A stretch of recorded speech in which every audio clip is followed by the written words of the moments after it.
পানিহাটি মেলা প্রাঙ্গণের কাছে মহিলা কনস্টেবলের সঙ্গে অভব্য আচরণ, মারধর, শ্লীলতাহানির অভিযোগ। যুব তৃণমূল নেতাকে গ্রেফতার করল পুলিশ।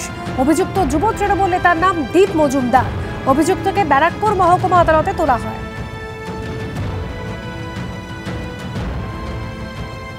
মারধর শ্লীলতাহানিতে অভিযুক্ত যুব তৃণমূল নেতার নাম দীপ মজুমদার। তাকে আজ ব্যারাকপুর মহকুমা আদালতে তোলা হয়। পানিহাটি মেলা প্রাঙ্গণের কাছে মহিলা কনস্টেবলের সঙ্গে অভব্য আচরণ, মারধর, শ্লীলতাহানি অভিযোগ রয়েছে এই যুব তৃণমূল নেতার বিরুদ্ধে।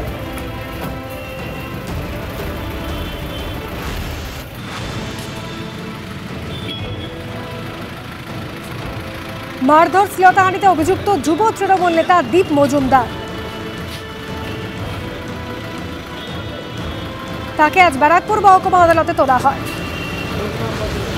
23 ডিসেম্বর এমন কোনো ঘটনা আমি প্রতিদিন সন্ধ্যে 7টা থেকে মেলার শেষ পর্যন্ত থাকি। এ ধরনের কোনো ঘটনা পানিহাটি উৎসব এলাকায় ঘটেনি।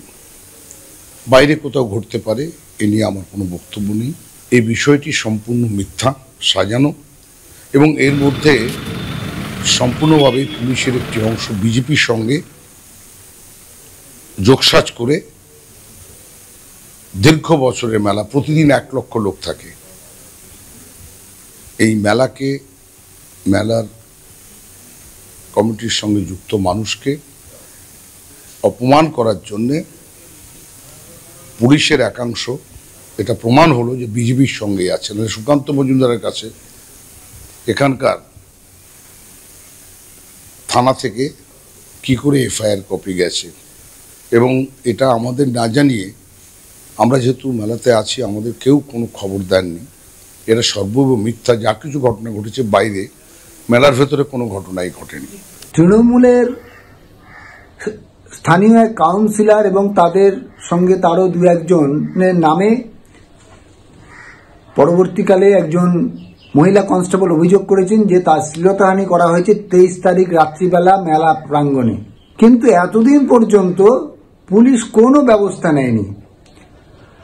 যেই গতকালকে বিজেপি রাজ্য সভাপতি ডক্টর সুকান্ত মজুমদার একটা টুইট করলেন এই ঘটনাটা নিয়ে, তারপরে পুলিশ সক্রিয় হয়ে একজন তৃণমূল কর্মীকে গ্রেপ্তার করেছে। এত বড় সাহস আপনাদের পুলিশের, আপনারা শ্লীলতাহানি করছেন, আর তারপরেও আপনাদের মুখে এই কথাটা আপনারা বলছেন নির্লজ্জভাবে যে সুকান্ত মজুমদারের কাছে কপিটা কি করে গেল, পুলিশের একাংশ বিজেপিকে সহযোগিতা করছে। তো এটা আমরা ধিক্কার জানাই।